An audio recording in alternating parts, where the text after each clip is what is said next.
Assalamualaikum warahmatullahi wabarakatuh. Halo, kembali lagi di channel Story Nusantara. Pada pembahasan kali ini kita akan membahas, kaum santri memiliki peran penting dalam perjuangan kemerdekaan bangsa ini.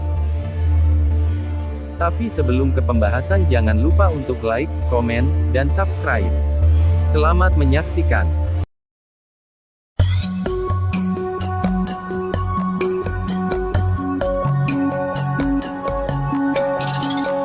Kaum santri memiliki peran penting dalam perjuangan kemerdekaan bangsa ini.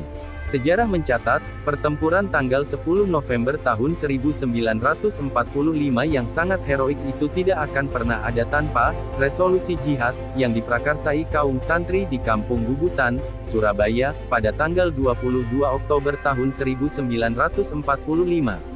Mengutip laman resmi Kementerian Agama Kemenak, resolusi jihad, yang dibacakan pada tanggal 22 Oktober hanya berselang 20 hari dari Hari Pahlawan tanggal 10 November. Dari fakta sejarah itu kemudian menunjukkan bahwa kaum santri memiliki peran penting dalam perjuangan kemerdekaan bangsa ini.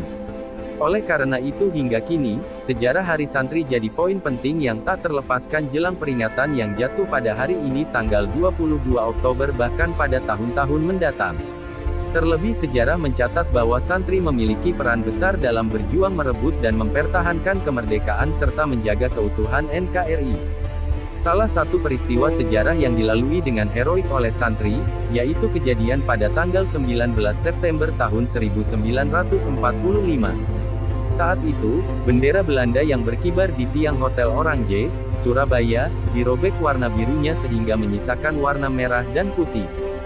Selain itu, ada pula peristiwa perebutan senjata tentara Jepang pada tanggal 23 September tahun 1945 yang pada akhirnya membawa Presiden Soekarno berkonsultasi kepada Kiai Haji Hashim Asy'ari, yang punya pengaruh di hadapan para ulama.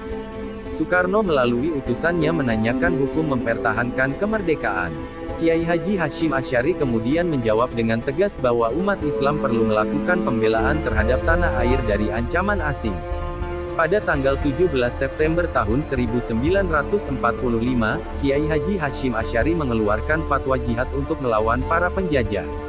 Peristiwa heroik tersebut merujuk pada pertempuran antara are-are Surabaya melawan pasukan Netherlands Indies Civil Administration (NICA). Namun, tidak banyak yang tahu bahwa semangat juang dan patriotisme are-are Surabaya tersebut lahir dari semangat jihad yang digelorakan oleh kaum santri melalui resolusi jihad.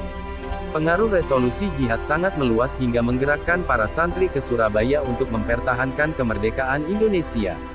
Ditambah dengan pekikan semangat dari Bung Tomo, hingga terjadi peristiwa tanggal 10 November tahun 1945 yang kini diperingati sebagai Hari Pahlawan. Allahu Akbar.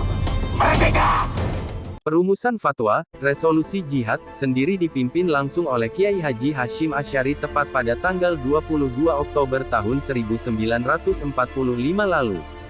Fatwa yang ditetapkan pada tanggal 22 Oktober tahun 1945 itu berisi kewajiban berjihad untuk mempertahankan kemerdekaan Indonesia dengan melawan pasukan kolonial yang masih ada di Indonesia.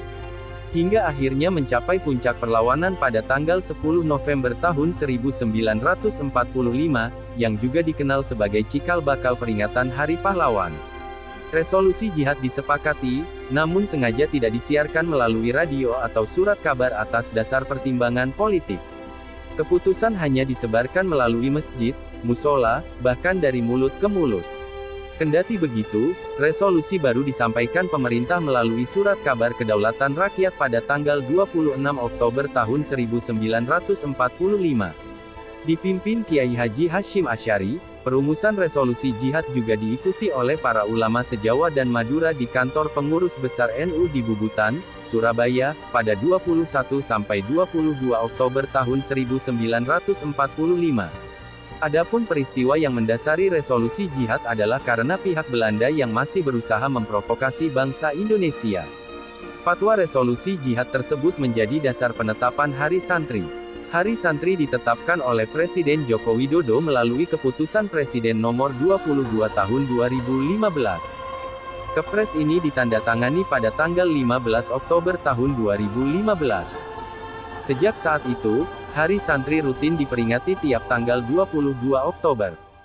Jadi itulah pembahasan kali ini, semoga bermanfaat, terima kasih. Wassalamualaikum warahmatullahi wabarakatuh.